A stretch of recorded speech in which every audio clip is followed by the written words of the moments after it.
आगे बढ़ेंगे। इस वक्त की बड़ी खबर एक और आ रही है। अमरनाथ यात्रा की तैयारियां तेज होती हुई दिखाई दे रही हैं। अनंतनाग में तैयारी को जायजा लेने के लिए अधिकारी पहुंचे हुए हैं।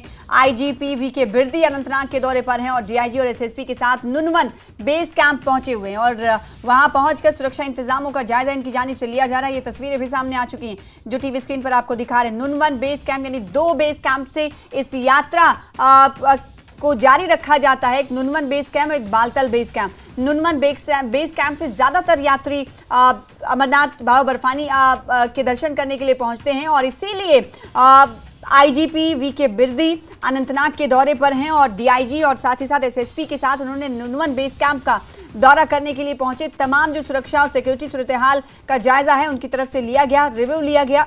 तो अनंतनाग में तैयारियों का जायजा लेने के लिए तमाम अधिकारी पहुंचते हुए दिखाई दिए, जिसमें आईजीपी वीके बिरदी और साथ ही साथ डीआईजी और एसएसपी के साथ नुनवन बेस कैंप का जायजा लेने के लिए किस तरह से सिक्योरिटी सूरत हाल है। जैसा कि आपको पता है कि अमरनाथ सालाना यात्रा जुलाई से शुरू होने वाली है। ऐसे में तमाम तैयारियों को हर सतह पर पूरा किए जाने को लेकर इस वक्त तैयारियां तेज होती हुई दिखाई दे रही हैं। चाहे प्रशासनिक अधिकारियों की बात करें या फिर एलजी मनोज सिन्हा के स्टेक होल्डर्स के साथ बैठकों की बात करें। पिछले दिनों हमने देखा था कि कटरा में रियासी में एक मीटिंग बैठक ली गई थी जिसमें तमाम स्टेक होल्डर्स मौजूद थे। माता श्राइन बोर्ड के लोगों ने भी शिरकत की थी और आज ये तस्वीर आप देख पा रहे हैं। नुनवन बेस कैंप का जायजा लेने के लिए, सिक्योरिटी सूरत हाल का जायजा लेने के लिए आईजीपी यानी अधिकारी पहुंचे हुए हैं। आईजीपी वीके बिरदी और साथ ही साथ डीआईजी और उनके साथ एसएसपी भी मौजूद रहे।